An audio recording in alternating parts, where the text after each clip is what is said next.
Hey guys, what is up? This is the Hawkeye overview for episode 3 of this season that is on Disney Plus.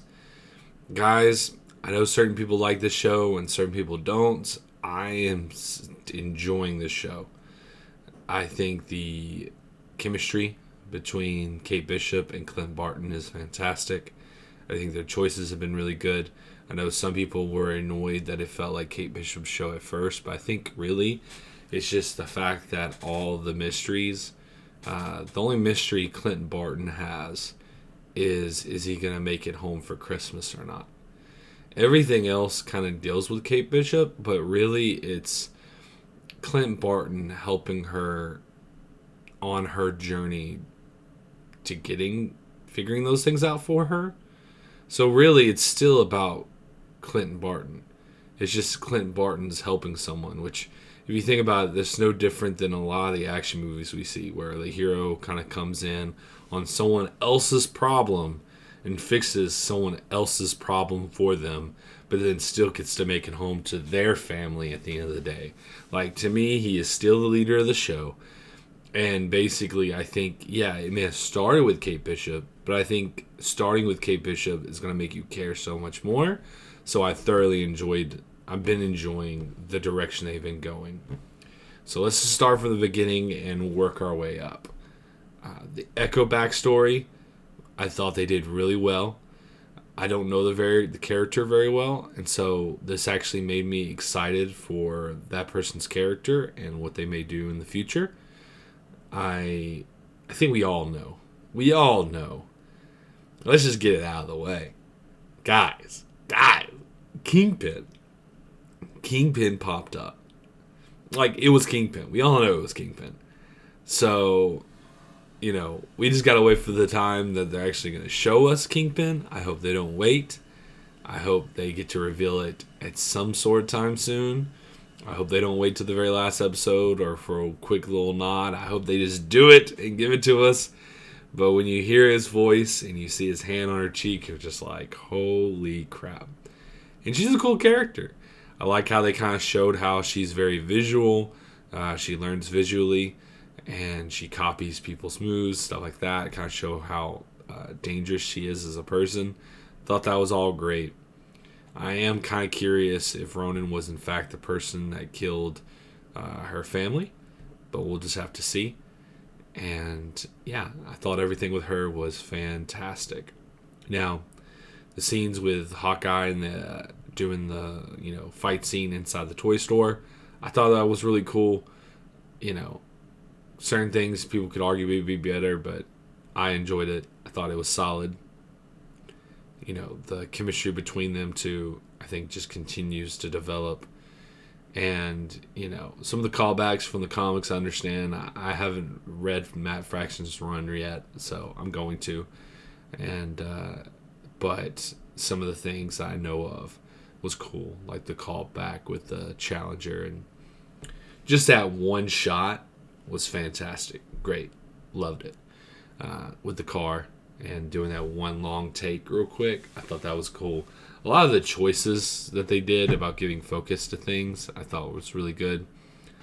I've heard some people complain about Kate Bishop. I think that she is the opposite of what a lot of the problems we've had recently when it comes to female characters.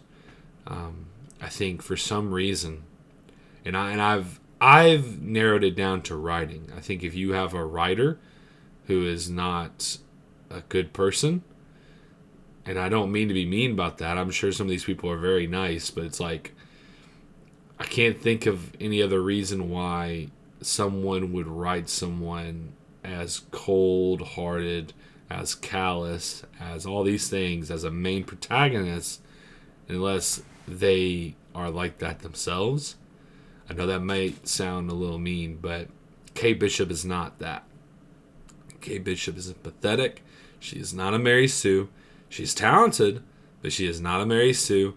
She's got tons of different flaws, but she's also extremely empathetic. And she has extreme empathy for other people. And that makes her extremely likable. especially when she's playful at the same time. I think she's a fantastic character, and I hope that Marvel takes notes on how they're handling her, and so that they don't contradict themselves in the future with her, but also maybe they could learn from this and apply it to other female characters that they have. But like I said, I think it all comes down to the writer. The writer's a good person, and the writer has decent morality, then they're going to write a good character. Especially if you have the skill, you're going to write a good character. So, have no problems with that. Love the trick arrows. Thought those were great. I mean, we got to talk about the Pym one. The Pym one was just fantastic. I mean, that was excellent. That was excellent. And so when she shoots the arrow up, and then he shoots the Pym arrow at that arrow, and then it comes fall. I mean, fantastic. Super, super, super cool. Really enjoyed that. The thing that I'm curious about the most, though, because, they have the scene where it's like, Hawkeye doesn't want to be seen as a hero, all those different things because of his past. I think she's going to find out who he is, and, him probably coming to terms with the bad things he did, and then still trying to be open to the idea that he saved the world multiple times. It's like, people should have the right to look up to Hawkeye. We don't know with his real life situation. We don't know if this is going to be the last time we see him. But I do like how they're dealing with his character. And I have been enjoying that.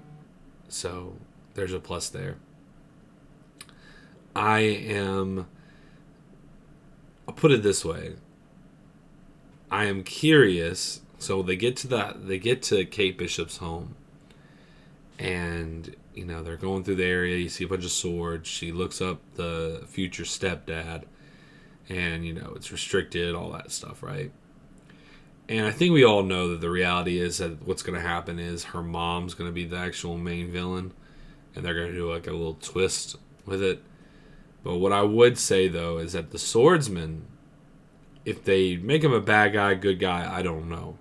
What I'm curious about is, and I don't know if it's swordsman or swordsmaster. I've been calling him swordsman, but I can't remember if it's swordsman or swordsmaster. But I'm curious, because in the comics, Hawkeye and him have a relationship with each other. And the way they ended it, you don't know how that's going to turn out. And I'm curious to see if we get some backstory on Hawkeye, maybe when he was younger, and if they actually did know each other, and if they knew each other from the circus. So, don't know if that's going to be the reality, but I'm very curious to see. At least they're going to fight. They're going to fight. So, I'm excited to see the fight, and I'm excited to see what comes next for the rest of the season. Hopefully we actually see Kingpin for real. And hopefully we see... what's crazy? We may see Kingpin and Matt Murdock in the same week in the MCU. Crazy. So, anyway, guys, what did you think about this episode? What you like, what you dislike? Let me know, comment on down below, and let me know what you think. And, guys, hope y'all are having a great time, day, night, whatever. Hope you're having a good one. Peace.